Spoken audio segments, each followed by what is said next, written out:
Good morning, everybody. Welcome back to the Journey to Greatness, day 265 of 365 with David McDonald, the GOAT.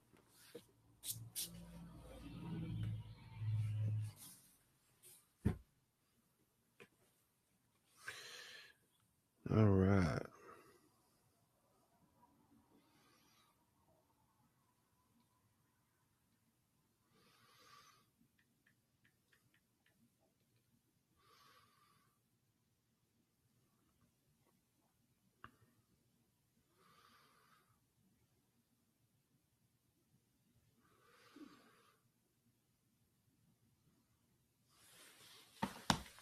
All right, so we're going to get into our meditation routine first.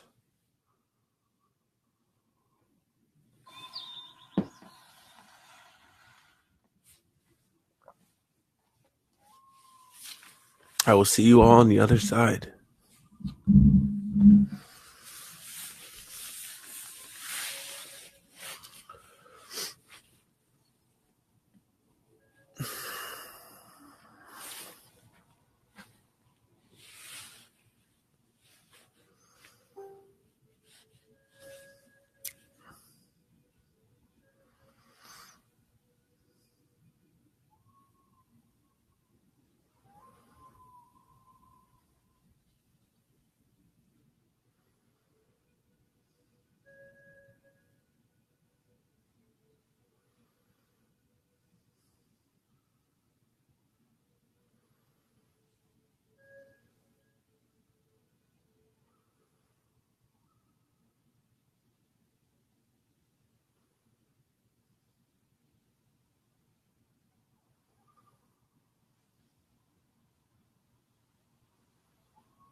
Alrighty, everybody, welcome back. AJ, good morning. Liz, good morning. Amy, good morning. Good morning. How's it going, everyone? All right. So we're going to jump back into our book. Today we start the Old Testament, reading of the Old Testament.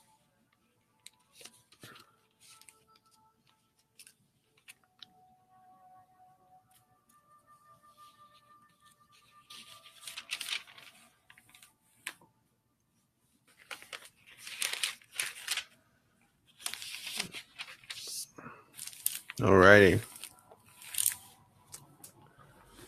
So I will see you guys on the other side.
This is very interesting.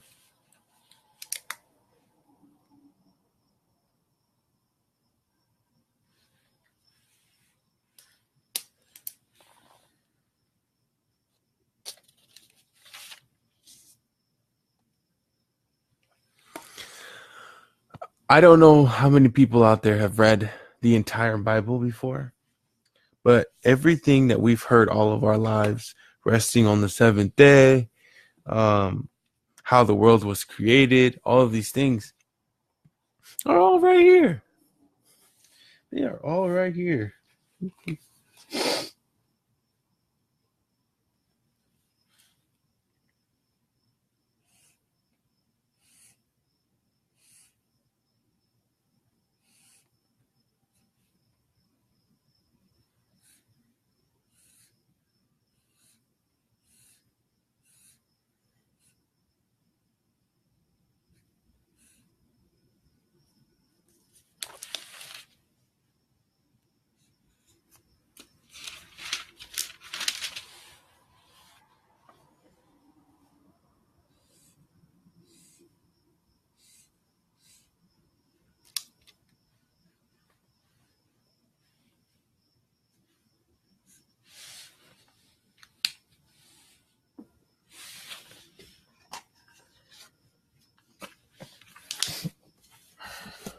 Okay, so welcome back. We're going to get into our journaling routine now.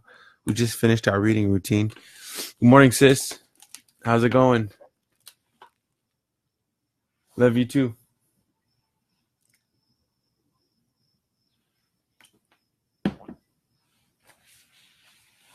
Okay.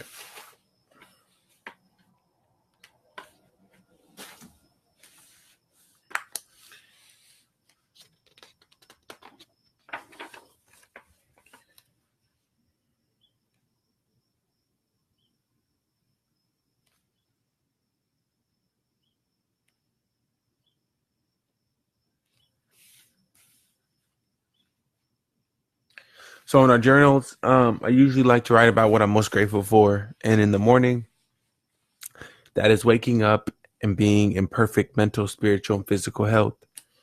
So um, there's a number of other things to be grateful for.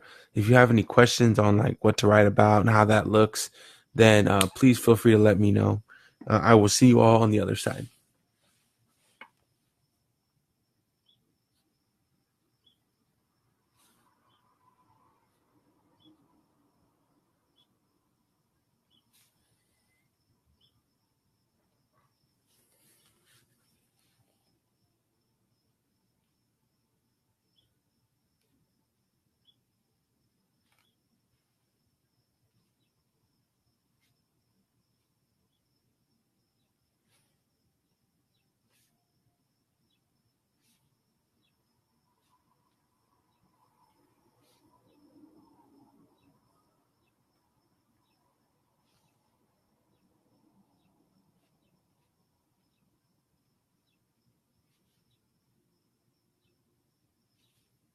Thank you for waking me up this morning.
All right, my friends.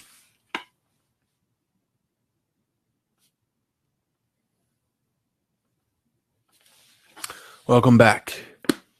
So,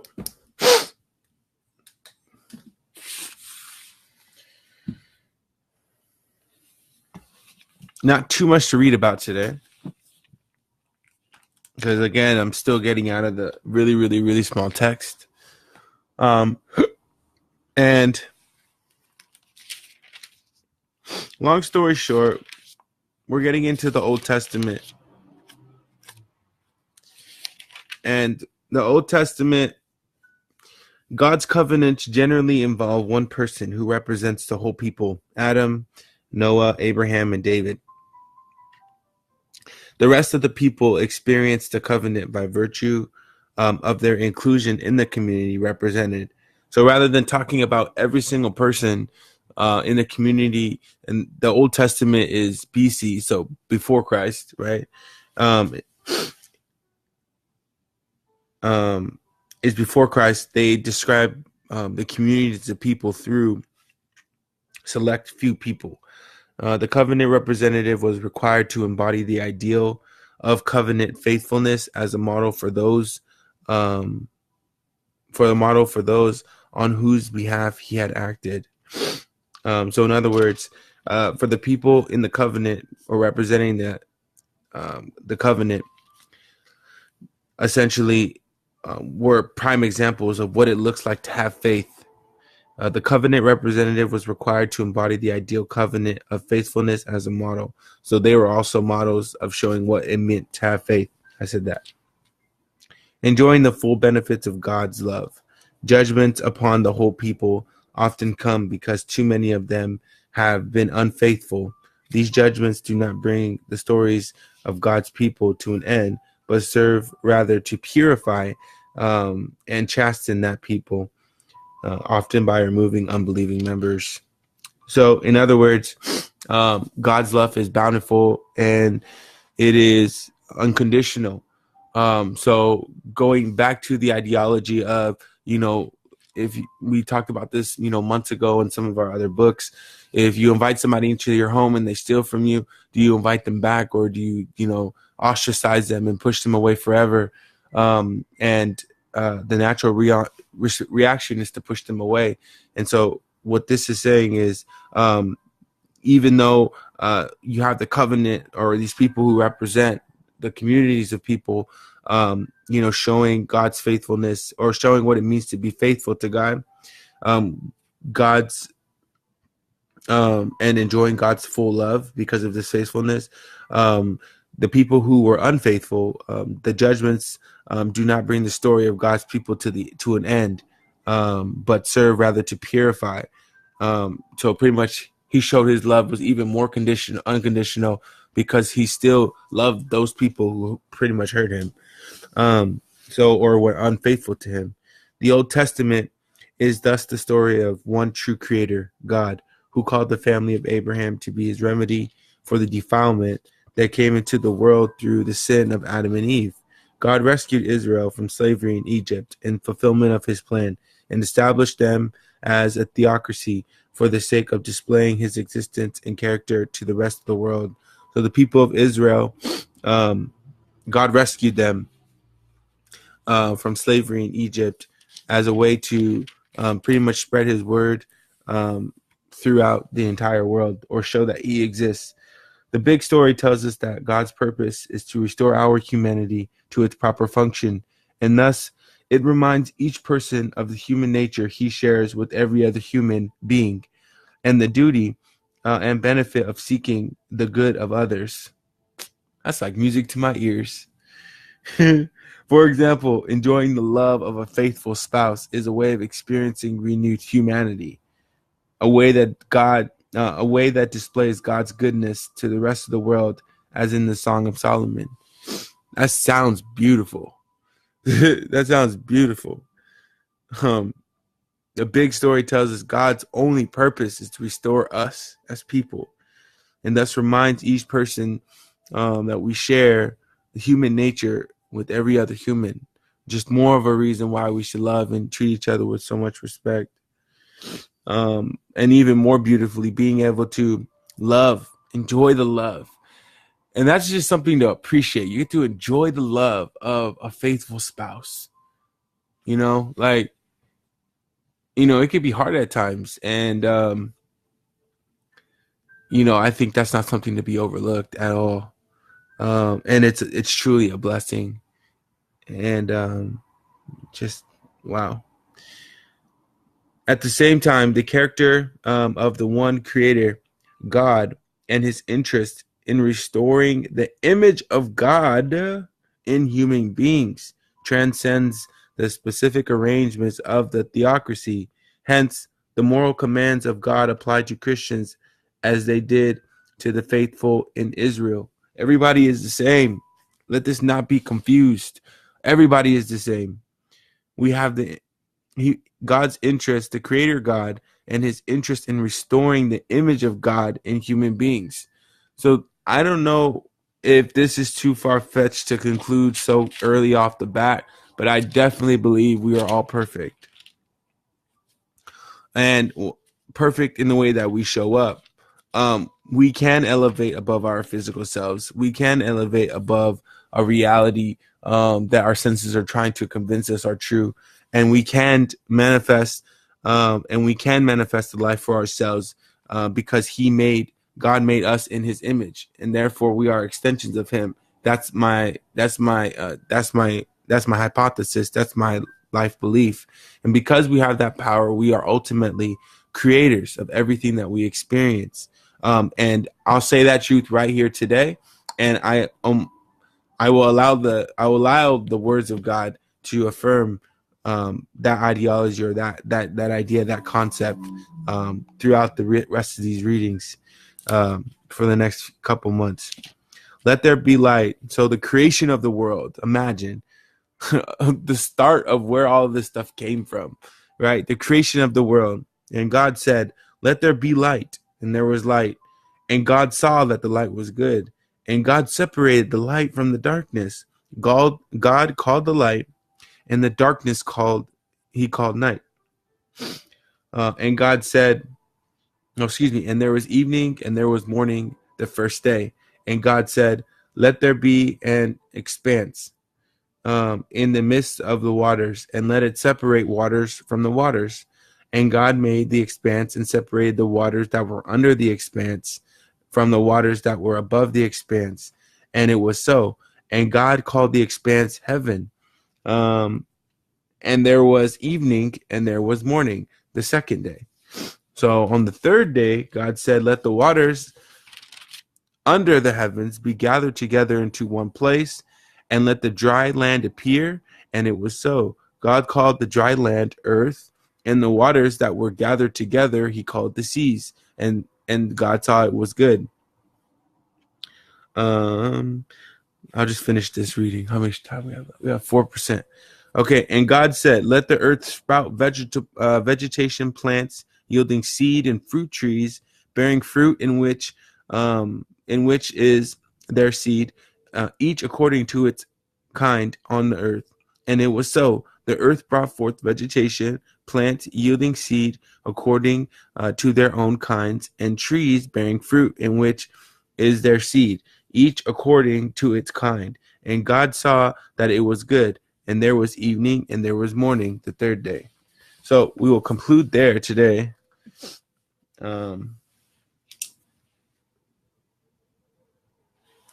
I think this is going to bring a lot of perspective, especially because